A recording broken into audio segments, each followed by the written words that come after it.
so let me get started here, introduce our first presentation.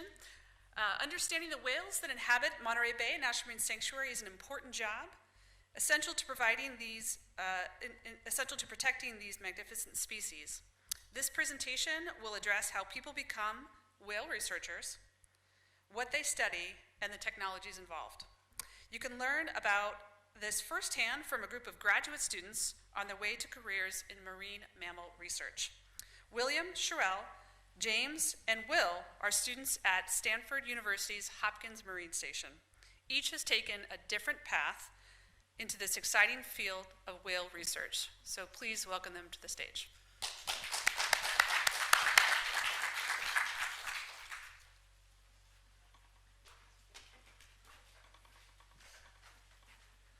Hi, I'm Shirel. I guess we'll all come up one at a time. I get to go first, which is really fun. So the whole thing that we'll be doing today is we'll be talking to you all about how each of the four of us got to Jeremy Goldbogen, who's over there in the corner holding the humpback whale. He's all of our PhD advisor, and he runs the lab that we work at the Hopkins Marine Station. So we get to work all over the world, which is pretty amazing. Hopefully you can see those red spots. We work in Antarctica, South Africa, Norway, Greenland, and of course, all up and down the California coast. So how did I get to Jeremy's lab? I did my undergraduate degree at the University of Guelph in Ontario, Canada, so I am Canadian. That's the logo of our school, and right next to it is the building that I spent all of my time in, the science building. And ever since I was a really little kid, I knew I wanted to be a biologist, and I knew I also wanted to be a marine biologist. I didn't want to be a ballerina. I wanted to be a whale scientist. And so I did a lot of things, or as many things as I could, in landlocked Ontario to work with whales. So I worked on bamboo sharks and skates, and those are some mermaid purses from the sharks that I helped raise. And so I just tried really hard. I tried going on a lake, and I was wearing the same kind of vest that I wear now in the ocean, but it was on a lake and there was no wind. And I joined a couple of research groups. You can see me at the far corner there. I'm like 14, and I didn't know what I was doing, and I just carried boxes. But I tried to do everything that I could to get to do some whale work. And so then finally, someone gave me a chance. Someone took a chance on me and sent me to Middleton Island, which is in the Gulf of Alaska. The only thing on this island is an FAA station that's only occupied like 2 weeks every 6 weeks. So we were very much alone. We had no water, no running water, no electricity, and we were banding and studying these birds, these black-legged kittiwakes, and you'll see more of what that looked like in the next slide. But the purpose of my time there was to do a biologging experiment on these birds. So I'd attach like a tiny, like this big little logger, and later you'll see how different that is from what we put on the back of a whale. And I was putting it on those birds and tracking where they went, and it was we saw a lot of really cool things, like if any of you know about the warm blob that happened, we saw those birds be affected by this warm blob. So that was a really cool, like, in-the-moment science experiment that we got to work on. And that's me holding a tufted puffin, which we also worked with, and they have really strong teeth, so we wore these really crazy, like, leather steel gloves, and that's the tower where the birds lived in. And so this is kind of what it looked like in the field. So we went to this island in the middle of nowhere for 101 days. We slept in tents. We were super dirty, as you can see, the picture of the three of us. We didn't have showers, so we took those clothes off and went straight to sleep. But this is something that was really formative for me as a scientist. Now, when I get to go to all these exotic places, I can deal with all kinds of situations. Not that we go to anywhere this remote and this harsh, but Antarctica is pretty remote, and luckily that's a really nice setup with the NSF, which is the National Science Foundation. But yeah, this is kind of what fieldwork looks like. You get to pick up cool animals, you get to be really dirty, you spend hours in a field counting eggs, and then you come home and you have to work on an internet-less computer inputting data. Like, a lot of it is super, super sexy, you get to pick up animals, but then you have to go home and type on a computer. So that's a big reality of science, but if you love it, you really love it. So then after this, because of the biologging work that I did, I got into Stanford. I got into this PhD program, which was super amazing, and it has led me to spend so much time with an amazing amount of different people. And I think I'm running out of time. I think I have have to hurry up. I got too excited talking to you all. But these are just a lot of the amazing people we get to work with. And so our program really encourages us to be collaborative. So people in Antarctica, in South Africa, in Italy, and that's my cohort on main campus in Palo Alto. And we're all still very close, and we work together trying to figure out like what's in whale skin, what's in whale noses, why do whales do what they do. And so these are some of the skills that I've picked up in the lab. I get to learn how to drive a boat. That's Dave Cade. He's now a postdoc in our lab. I get to use this weird machine, the echo sounder. Those cables can't be bent, so I had to spend hours holding them suspended off the ground. So I was bored, so I read a book. And this book actually is the basis of my PhD work. It's all about scaling. It's all about comparing body sizes. So enough about me. Let's talk about science. These are the tagged whales from Monterey Bay. This is a drawing by Alex Boersma, who earned her scientific illustration degree at CSUMB. And these are the whales that she drew for us during that program. And so this is what we do here in Monterey Bay. This is how we contribute to the scientific community in Monterey Bay. And I'm going to show you a video of how that is done, if it will play. Okay, so what we just did in this video went really quick, and so I'll show you another one, is we put a tag on the back of a humpback whale here in Monterey Bay. And you can see forward and you can see backwards. And so this tag, which is basically like a cell phone, records tons of movement data. I mean, in basis it's a cell phone, but it is super complicated. It records everything the animal does, where it goes, how fast it goes, is it on its back, is it on its tummy, is it eating? So we get all these complex things, and from the videos, we get to see the whales lunging at prey. So that was a humpback just going after some fish, just here, like just off Moss Landing. And in a minute, you'll see another whale coming by because they tend to feed in groups on these fish. And soon you'll see a bird flap by under the water also going for the same prey. So we tagged a whale, but we learned about so many different things all at once. And let me show you, and there's a whale lunging for prey. That's what that looks like. So their mouths open really, really wide, and their throat pleats, also called the ventral groove blubber, expands and swallows the mass. But I have to move on, I'm sorry, and now I'll just show you this video. This is tagging in Antarctica. So the person is on the edge of the boat, the tag is upside down, he's going to flip the pole with the tag on it, the whale is coming up to breathe because they're air-breathing diving mammals, and he's going to stick it on the whale's back with a suction cup. Doesn't hurt the whale, it's suction cups like would go on your car. Stick, and then the whale doesn't react, he just goes on swimming. And that's how we collect our data from Antarctica to South Africa to Monterey Bay. I think maybe one of you should come up here and take over, but because I want to give them an opportunity to talk too. This is just some of the work that I've been doing. We collect whale body lengths using historical records from when whaling used to occur, and also drone videos. Now we don't have to kill whales to know things about them. We can tag them, and we can take drone videos. So these drone pictures are able to tell us how long the whale is. And then you can learn a lot about how these whales move, how big their nose holes are. You can see their nostrils there. We can learn about how long their flippers are, and all relative to one another. And this is how it looks like when different whales fill up that mouth pouch on their bodies. And that is something that we use for comparison a lot, and one of those comparisons that we can do is this one. This was a paper we just published as a lab in Science, which is a very big deal, so we got to give Jeremy a pat on the back. And what this shows is that those big whales, even though they're super, super big, they're actually very energy efficient because of how they feed.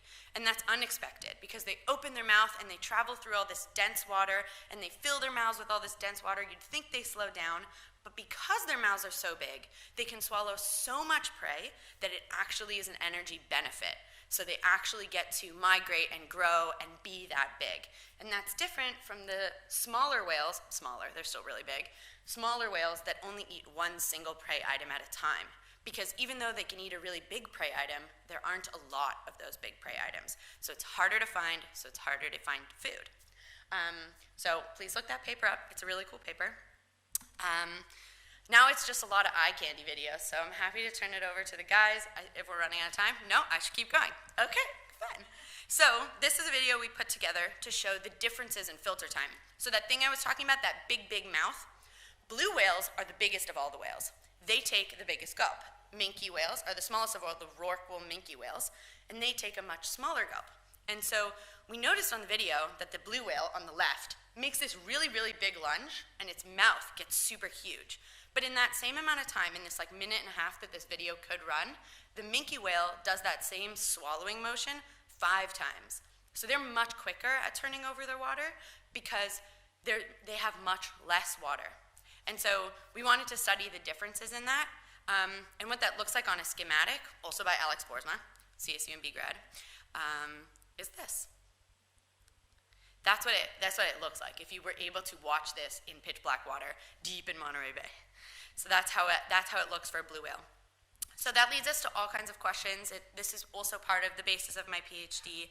And some other things that it got us thinking about were the filter of the whales. So when whales filter, right, they swallow that big lunge. It doesn't come out of their nose. They can't open their mouth or all the krill would swim out. They have a baleen fringe, and they sort of just a little bit open their teeth, open their lips, and the water comes out through this filter, and the krill stays inside. And that schematic over there tells you how big an average krill would be. And so we see the whales filtering like this. We know that there's a growing plastic pollution problem in Monterey Bay and in the world. And so we were wondering, how likely is it that these whales could be swallowing plastic by accident, if it's floating amongst the krill or even if it's within the krill? And so that's something I'm working on right now, along with the sanctuary that works here with Chad King, who will be speaking later, and Lauren, who's a student at CSUMB. We're using actual plastic that we collect from Monterey Bay. This is like on the Sheila B in Monterey Bay to test in a flow tank in Hopkins to put on a piece of baleen and see if it stays in there. And I have data that shows that it probably does, but I didn't want to put it up because it's not published yet. It's not 100% sure. But as you can see, the krill is not that much bigger than those sizes of plastic. And those sizes of plastic are the most commonly found sizes of plastic globally, but also in Monterey Bay. So we have our work cut out for us, but now I'm definitely going to hand it over because it's not my slide anymore.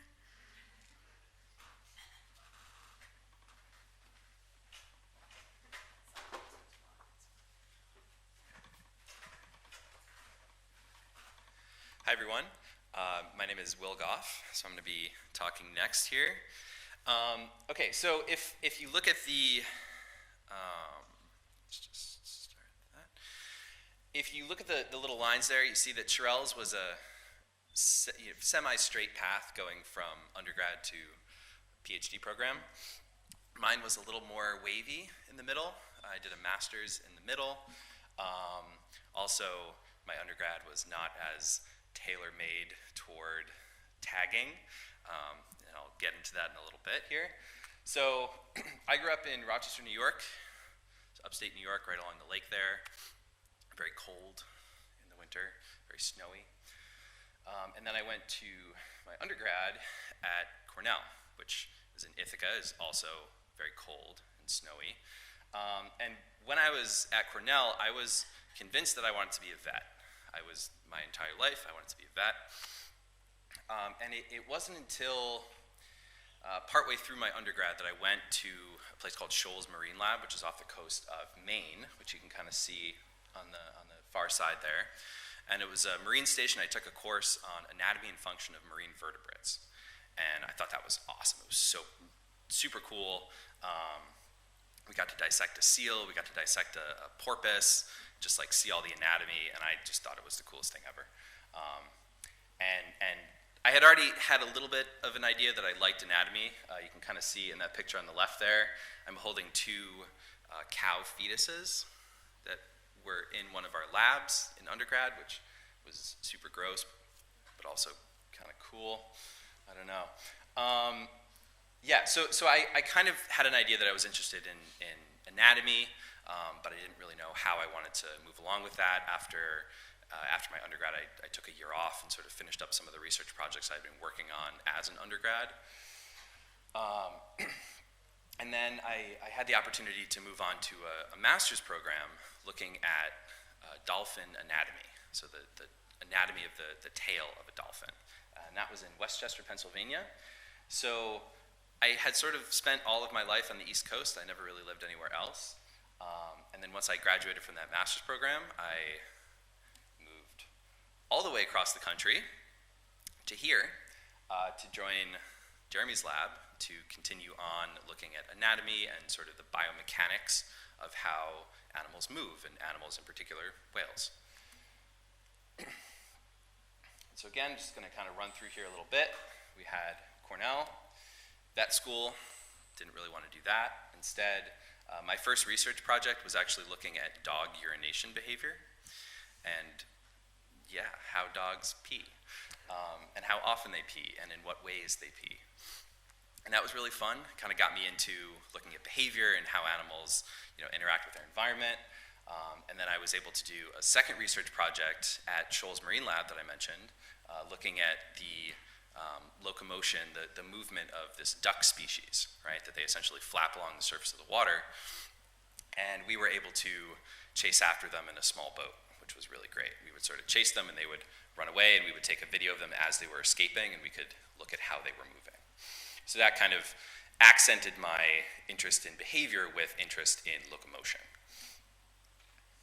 And then, again, as I moved on to my master's at Westchester, I was able to accent that further by looking at the anatomy of the structures that animals actually use to locomote, to actually move around. So now I was interested in how animals move, the actual mechanics behind it, and what were the structures that actually entails. And so that sort of leads all together perfectly to what I'm doing now in Jeremy's lab at Stanford. And not just Stanford, but Hopkins Marine Lab in particular. So my big question is how animals integrate swimming and that filter feeding mechanism that Shirel talked about to increase their energetic efficiency, which again Shirel mentioned at the end there, that these animals are very efficient. They have this huge pouch that they're able to fill up. And as animals get bigger, they actually get more efficient. So how are they able to do that? So my first question focused very, very closely on the locomotion aspect, is how does swimming performance scale with body size? So again, we have all of these body sizes for these animals. Is a blue whale more efficient at swimming than something like a minke whale, something smaller? And then second, how are animals able to use very specific timing of different kinematics and different motions? So kinematic is just movements of different aspects of their body. How are they able to time those all perfectly in order to maximize the amount of food that they take in? So I'm going to go through some of this kind of quickly.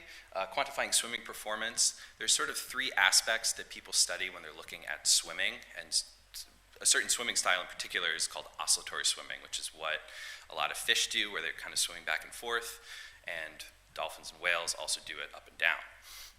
And so you have the peak-to-peak amplitude, which is how far the animal is actually moving its tail, so that would be a high amplitude, that would be a really low amplitude.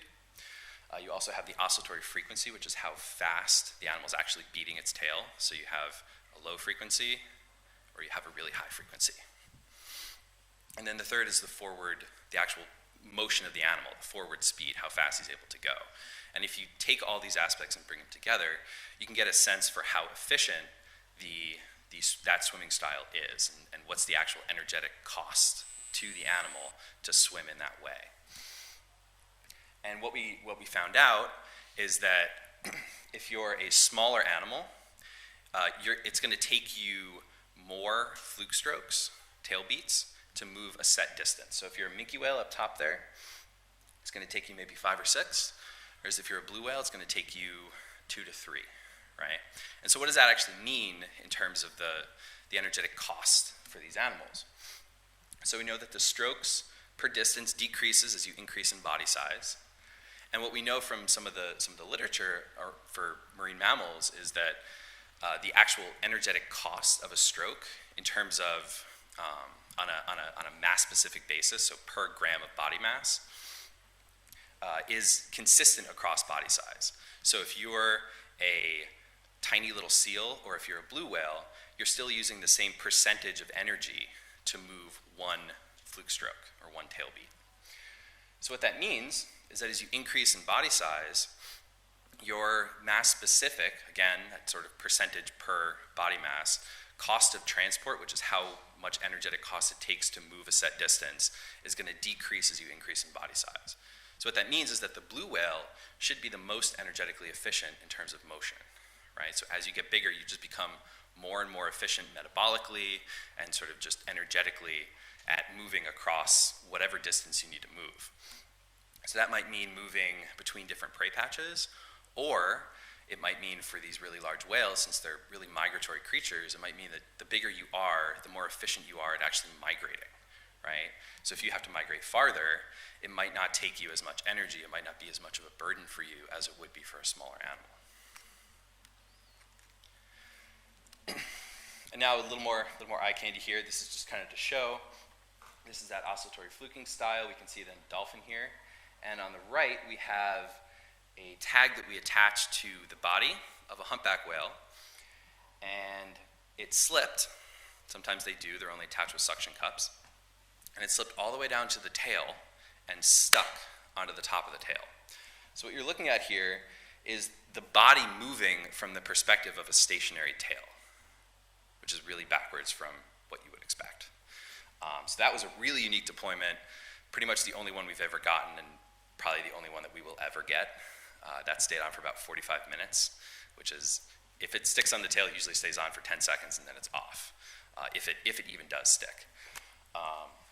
So that gave us some really, really cool insight into a little bit more of this motion and how this tail is moving with these animals. And then one final piece here I want to talk about really quickly. So there are some unique ways that these animals are using their tail and their body to feed. And one of them is bubble net feeding. So this is a group of humpback whales up in Southeast Alaska. And essentially what they're doing is they're blowing a ring of bubbles, and then they're all coming together and they're coming up in the middle, and they're using those bubbles to corral fish or krill down on the bottom right there. And they corral it really tightly, and they get this really high density of food all in one place, and then they all just lunge through it. And so this is a really unique style. There's a lot of different places in the world that do it. Let me just quiet that for a sec. There's a lot of different places in the world where whales do this. So Southeast Alaska, the Antarctic, the east coast of the United States. And so they all do this in slightly different ways because they've all learned it from other animals in their family groups, right? So what we're trying to figure out, and what I'm really interested in, is how the animals are using their locomotor structures as well as their feeding structures, and sort of like utilizing them together into this really unique feeding style, and then how they're able to sort of change it based on different prey styles and also different locations based on how they learned. So yeah, here we go. So just a quick shout out to the lab. It's been really, really cool working in this kind of environment. It's much different from anywhere that I've ever worked before. I didn't really ever think that I would be working with whales. Again, I started off thinking I was going to be a vet for dogs and cats, which I love. But this is a little more unique from day to day, I think. We get to do some pretty interesting stuff. Yeah, and I think with that, I'm gonna turn it over to Will, our next speaker.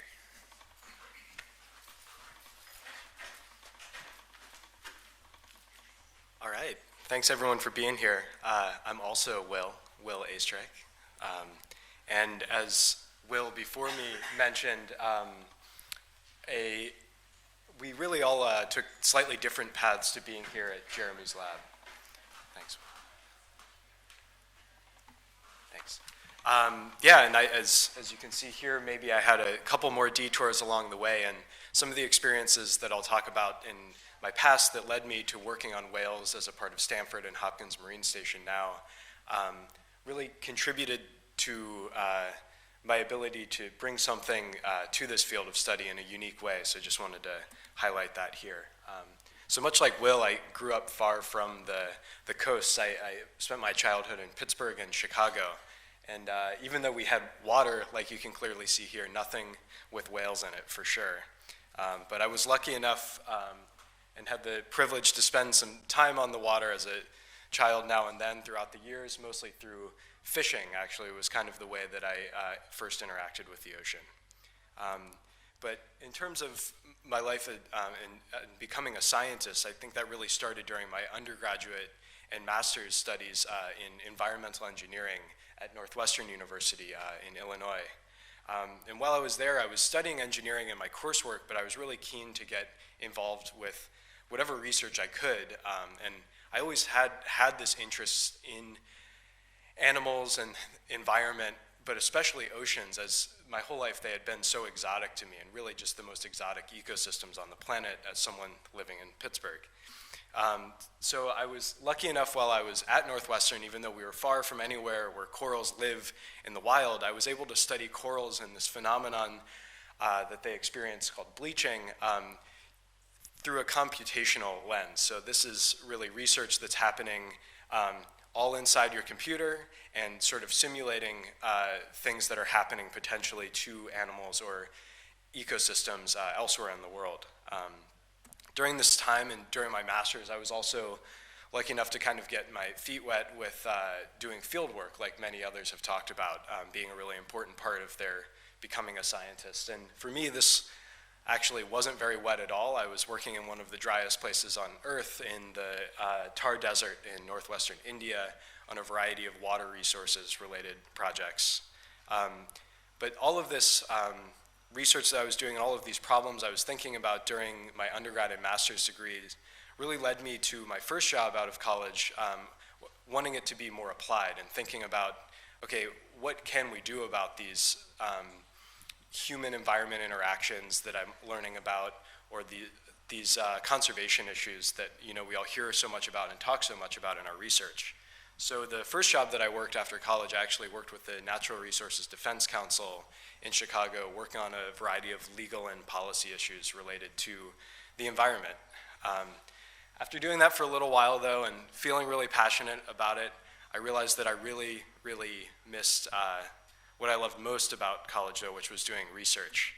So I was lucky enough to take a job finally on the coast in Massachusetts, on the east coast of the US at the Woods Hole Oceanographic Institution. Again, I was doing a lot of computational research at this time. So as you can see here, I was working a lot with this satellite, the MODIS satellite, and I was doing a lot of work studying from a satellite's point of view, how do the oceans drive the movement of life on our planet?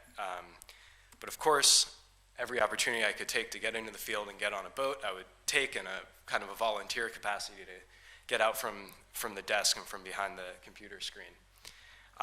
So generally, I would say that my background in science was very much one that was computational marine science. Often, for me, studying the ocean looked something like this picture that you see here, and making maybe graphs like something that you see on the far right over there. But during all of this time, really, I think my passion since I've been a child was studying animals' behavior and how they interact with their environment, and what about what's happening in their environment drives their behaviors. And for so long, I had been studying this environment, but not really the animal behavior itself. I really had just been taking every opportunity I could get to go do this in a recreational capacity and go camping and take photographs of animals doing these things in the wild. And as I met some people in science, like some of the people I work with now, I realized that this is something that you can do in a scientific capacity as a job, and take it beyond the sort of recreational or hobby level. So that's led me to my PhD here at Hopkins Marine Station of Stanford, where I'm studying primarily blue whales with Jeremy Goldbogen's group and a variety of other collaborators from around Monterey Bay. And a lot of what I do is meant to study the behaviors of these animals at multiple scales. So in the first couple of presentations, you heard a lot about really fine-scale behavior of individual animals. And what I'm interested in doing is kind of linking some of the things that we've learned from that scale of study to what's happening more at the population level as these animals are interacting with each other and their environment. And in order to do that, I use a variety of methods. Kind of at this regional population scale, I'm lucky enough to get to work with folks at the Monterey Bay Aquarium Research Institute. Dr. John Ryan in particular sort of advises me on work there, and we use this microphone that you can see on the right here. This is on the seafloor of Monterey Bay, way offshore, out past the mouth of the famous Monterey Canyon. And we use this microphone, which has been recording since 2015 continuously, to listen to the sounds of Monterey Bay and also to listen to the vocal behaviors of some of these whales that you've been hearing about. But to contextualize those sounds that we're hearing, you really do need to study these animals at a finer scale, and that's where my work with Jeremy and others has come in, using tags like the one that you see deployed on a blue whale here in Monterey Bay to study what these animals are doing when they make the different types of sounds that we hear from this microphone on the seafloor. So I'll give you a few examples of the types of things we hear from blue whales here in Monterey Bay from that microphone. These are the different call types that we hear in Monterey Bay from these animals, very creatively named, A, B, C, and D. Start with A.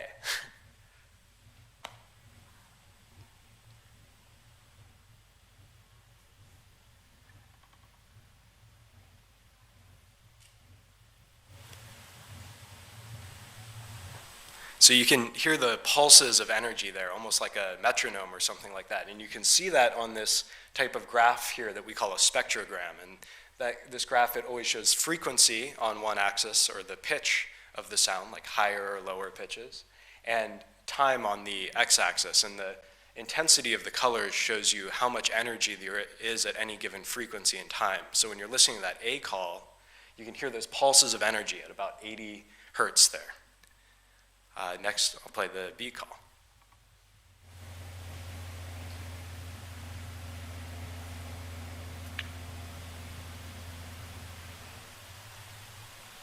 So there you can hear just this kind of continuous moan that shows up on that spectrogram in a visually similar way to what you're hearing. And finally, the D call.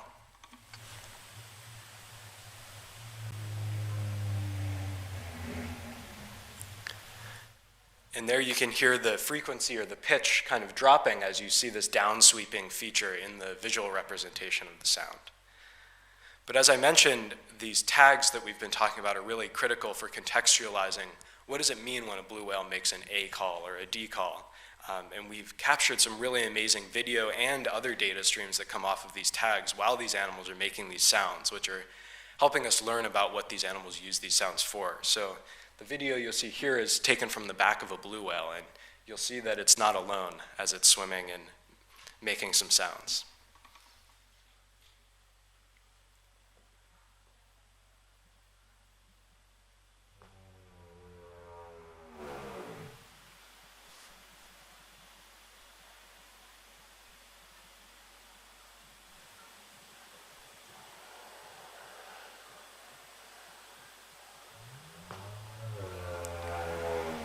And you can see perhaps a shadow forming in the top right corner here, which is actually another blue whale coming into the frame as this animal is making these sounds. And one of the really difficult things that we've had to figure out, given how loud these animals are, they're one of the loudest animals on Earth, is how to figure out which one of them is actually making the sounds that we're hearing. And that's where the sensors that are found in these tags have been really critical, as we can pick up different types of vibrations on those tags to determine if these calls are coming from the animal that has the tag on it or another whale nearby, like in this video. So I'm gonna move quickly through the nitty-gritty of this research. I'll actually be talking tomorrow briefly as a part of Brandon Southall's talk on acoustics tomorrow afternoon and getting into this in a little bit more detail.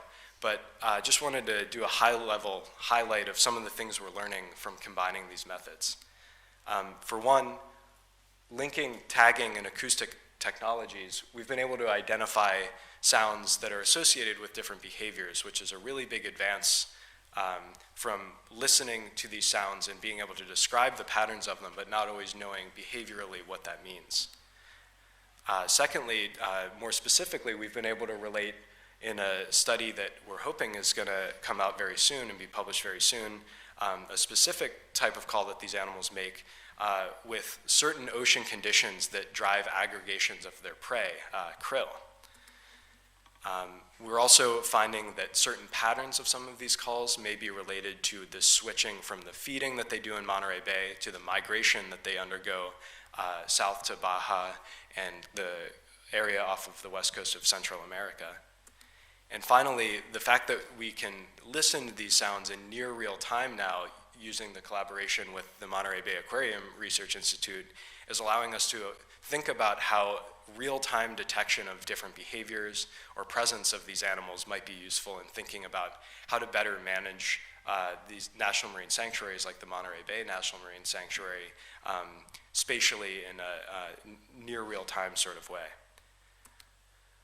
Before I wrap up here and pass things over to James, I just wanted to highlight one of the best parts of being a student working on whale research, especially here at Hopkins Marine Station in Monterey, is working with an awesome group of people and getting to do that in some really cool places, like the Channel Islands and off the coast of Big Sur.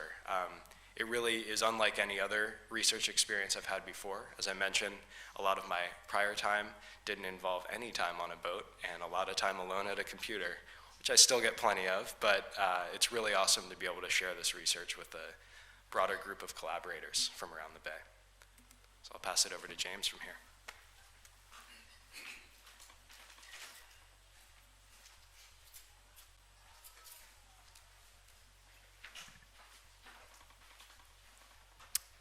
All right. So you might have seen some of the paths of my previous collaborators. Mine's a little bit more circuitous, I would say. My name is James Fahlbusch. I'm originally from Centerport, New York, which is on the North Shore of Long Island. And pretty much from the day I was born, I spent almost my entire life around the water. My dad was a boat builder and a shell fisherman in New York. And growing up, there were always projects to work on and things to fix, and it pretty much always revolved around boats. And as a kid, we restored an old Navy launch in our backyard, and we rebuilt a series of engines on a small runabout that my brother and I used to use in the summertime, and the engines progressively got bigger as we did. So even after going to university in landlocked Binghamton, New York, I'd come back each summer and work as a scuba diver or a sailing instructor or anything that kept me near the water. At Binghamton, I studied computer science, but what consumed most of my time and energy and interest at that time was being on the swim team. My studies were challenging, but I didn't feel connected to what I was learning in the computer science program. And toward the end of my degree, I really had no idea what I wanted to do, but I was pretty sure I didn't want to be a programmer. But in my last semester there, I saw a flyer about being able to go and get a work visa to live and work in New Zealand. And so I thought that was the best option for me. So I'd never been out of the country before. And when I arrived in New Zealand, I worked a bunch of odd jobs. I worked on sailboats, I picked apples, I made snow on a ski mountain, I even sold rugs. And toward the end of my second year there, I heard about a boat that was looking for crew. Hey, cool. I read an ad about a boat that was looking for crew to sail around the world to remote locations with a professional dive photographer. And it seemed too good to be true. And so it was and it wasn't. I didn't make it all the way around on that boat, and I ended up jumping ship in Egypt. But I saw and experienced things on that trip that changed the course of my life. We traveled to pristine places like the Coral Sea, 300 miles off the coast of Australia, and I got to see what a pristine, healthy reef looks like. But I was also exposed to the contrast with human-impacted areas, and things looked pretty bleak. And so when I returned home, I thought a lot about how I could get involved and hopefully combine my work with something that I truly loved, which was being outside and on the water. And so all of that sailing experience from my childhood and in my travels enabled me to get a captain's license. And so I went into working as a captain with the goal of supporting science and conservation efforts, working on research vessels. So after spending a few years building my skills and credentials as a captain, delivering boats up and down the West Coast, and working as a tour boat guide on San Francisco Bay, I got my first job in science. I was the co-captain of the sailing research vessel, the Derek M. Bayless, which some of you may know, it used to be docked right here in Monterey Bay. And it was pretty much my dream job. I went to sea one summer on a project working with whales in Southern California, and I was surrounded by bright, enthusiastic people, excited and passionate about conservation, and I knew that I had finally landed, I'd finally made it. And at the end of that trip, I approached one of the project leaders and asked if he needed any help that summer with some of his work.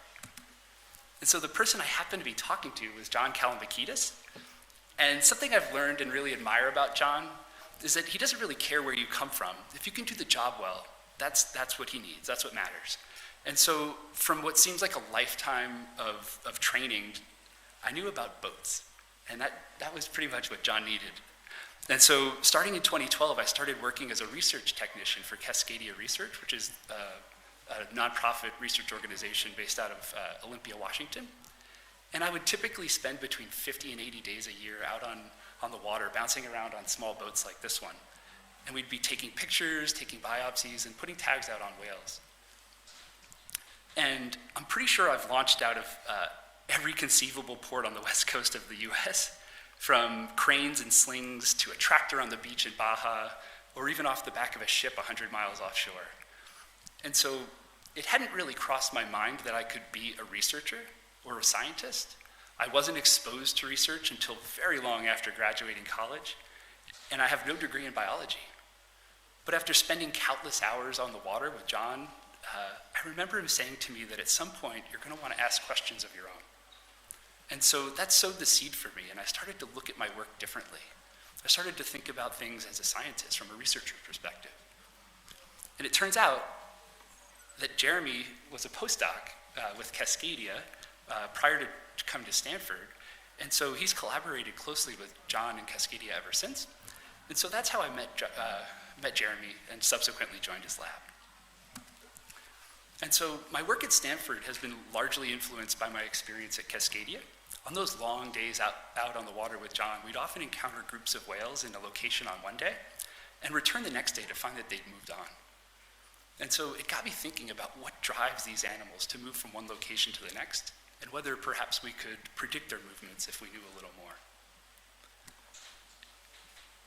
And so as an example, back in August of 2017, we encountered a group of blue whales right here in Monterey Bay. And it was something extraordinary, a group of around 25 blue whales, all in a very small area, less than a mile around. And the sheer biomass of these blue whales themselves was enormous, and we wanted to know what were the factors that might lead to such a dense group of animals. And so much like my fellow lab mates, to get at this type of question, we used tag data. And so this is how you might go about putting a tag on a blue whale, just for, so we approach the animal and just put it a little tap with the suction cups. And so these tags allow us to see what the animals are doing beneath the surface. And so as you've seen from my lab mates' previous talks, fine scale behaviors are really important and really give you an interesting perspective on what the animals are doing. But my questions relate more to bridging the gap between what's happening on that dive scale to what's happening on the scale of daily movements. And so when we couple these fine scale data on the dive scale with GPS locations at nearly every surfacing, it allows us to observe what the animal is doing, but also where. And that's incredibly important if we want to know how these animals are interacting with their environment to find food. And so, for example, over 17 days, this animal from Southern California recorded over 3,600 GPS locations, 1,400 foraging dives, and over 6,000 lunges. That's a lot of food. And it utilized an area of 850 square kilometers. And so getting back to our Monterey example from before, we often see blue whales foraging in the area known as the continental shelf, which is often denoted with the 200-meter line. And that's where the continental shelf drops off to deeper waters. And also Monterey Bay has this really important feature called the Monterey Canyon, which is another feature that can influence blue whale movements. And so back in August of 2017, we saw a group of animals in one location on the 14th, and by the 16th, they had moved 10 miles further east, and a couple days later, they had dissipated and they were gone. And so what makes these animals choose one habitat over another? And that's sort of the basis of my research. And so I use these remote environmental sensors, such as high-frequency radar, to determine oceanographic factors that might be driving these animal movements. And so high-frequency radar actually conveniently spans the entire West Coast and provides these hourly data in an area that overlaps with typical blue whale habitat. And so there's actually a station nearby in Pacific Grove, right by the water treatment plant off Point Pinos. And it works by bouncing electromagnetic waves off the rough surface of the ocean and measuring the time it takes for the signal to return. And when you have multiple radars that have an overlapping field of view, it allows you to measure the speed and direction of currents on the ocean's surface. And so from these surface current radars, we can determine whether bodies of water are rotating in one direction or another, which may be an indication of oceanographic processes that are relevant to blue whales. And we can see that that at the time of our large aggregation of blue whales in Monterey Bay, it's a little faint, I'm sorry, but there are features that are rotating in opposite directions. And in addition, there's also topographic features near the location of the aggregation that might be playing a role in the animals foraging in that location. So my work focuses on teasing apart these relationships to better understand what drives animal movement. And having a better understanding of how these animals interact with their environment in the fine scale could help us predict how these animals will react to a changing climate, and also help us to reduce whale and ship interactions, which are a major conservation concern for this endangered species. And so I'd like to acknowledge all of our funding sources, of course, and thank Cascadia Research for their continued support, especially John Kalamakidis for being a wonderful friend and mentor, and thank you to the Goldbogen Lab. It's such a great team to be a part of, and of course, thank you to all of you. So I think we'll open it up to questions as a group, and we could answer if anybody has questions about how we got here or about our science in particular. Thank you so much.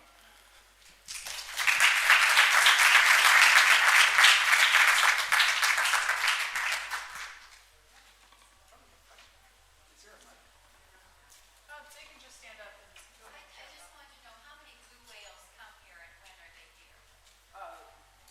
If you want to stand up there and answer the question and then kind of repeat the question. Sure.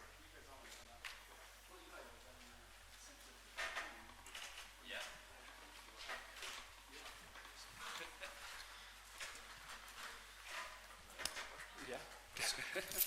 So just to make sure I heard the question correctly, you were asking about the number of whales and when they're... The number of blue whales and when are they in the bay? Yeah. Super variable. Yeah, definitely highly variable, month to month and year to year.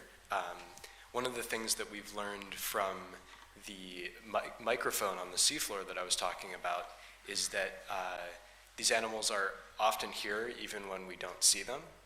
So that has kind of developed our understanding of truly when they are here. Sometimes they're making a lot of sound even if we can't see them. So generally, the season we kind of talk about the possibility of blue whales being around, I think, is about late May into all through the summer and early fall, and then most of them leaving southward on their migration by December or January.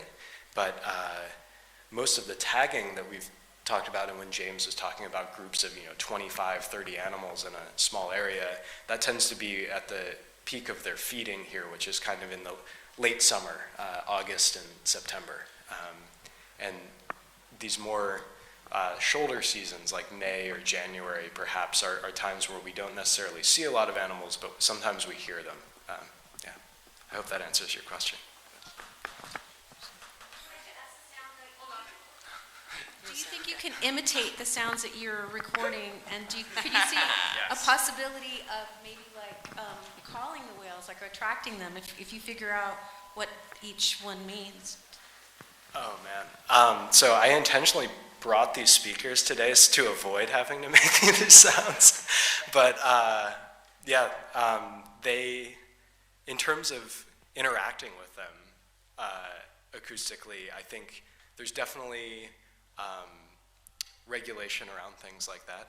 These animals can be very sensitive to sound. That's something that we've learned a lot about over the years, and that I think Brandon Southall might be speaking to a bit tomorrow at his talk about acoustics.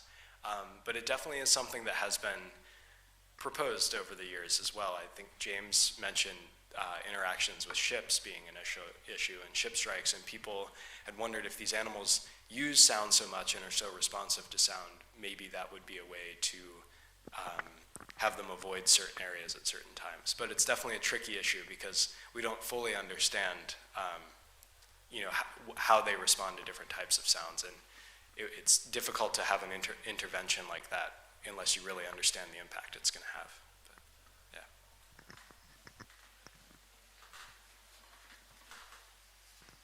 yeah. I've really enjoyed listening in on Barry's hydrophone, and I understand it's 900 meters below the surface, and sometimes the whale vocalizations seem really close to the hydrophone, and sometimes they seem more distant. I'm wondering how sensitive it is and what the range of distance from the hydrophone you're able to capture. Take this one, I guess.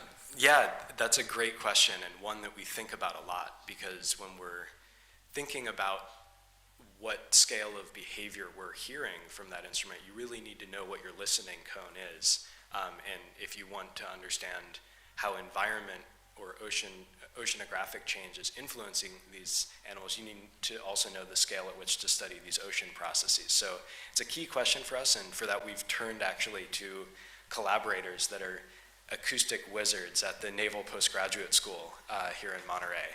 And they've given us really incredible acoustic modeling results that show that for animals like blue whales, which make these really loud, low-frequency sounds, we can hear along the coast anywhere from about kind of southern San Francisco Bay area down to some of the northern central parts of Big Sur. So it's quite a listening radius. Other animals, though, that make higher frequency sounds, like dolphins, for example, these higher frequency sounds don't travel as far in the ocean. So the detection radius is much more localized there. But it is amazing on that live stream how loud they can be sometimes, really. And you're like, wow, they must be right on top of this thing right now. Yeah. Yeah.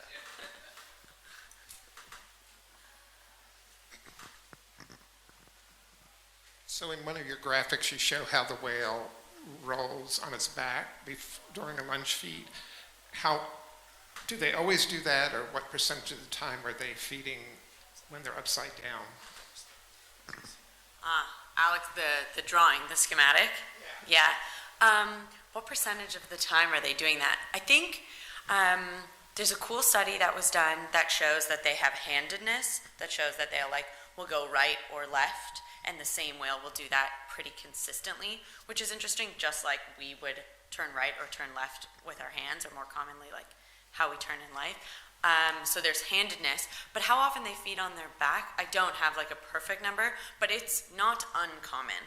Blue whales tend to do it quite a bit, but I don't have a perfect number. Do you have a perfect number? I don't have a number, but it's thought to be related perhaps to the density of the prey that they're interacting with, and potentially more acrobatic maneuvers to get a certain density of prey versus if it's a really just a cloud or swarm of krill, you may just need to just open your mouth and not have to maneuver to get to it. So those are kind of related, so it may depend a little bit more on the conditions that the animal's foraging in. But I think it's, we often see a lateral roll to sort of 90 degree, but then there's also this sort of pitch flip where it'll, come up and turn onto its back and then scoop with its mouth. And I don't know, and I've looked at a lot of lunges through the data, maybe thousands and thousands of them, and it is not as common as just the 90 degree roll, but maybe 10% or 15% as a rough estimate. That's better. That's good. Can you tell if ocean acidification is starting to affect the number of krill? The number of krill. I think that's a really, really hard question to get at, and we're not krill biologists, but we do look at Yeah, I think that would be a really hard question to get at, because these things might have a decadal cycle, and to tease it apart from just the oscillations of the environment in general might be the work of somebody that's an expert in that field in particular.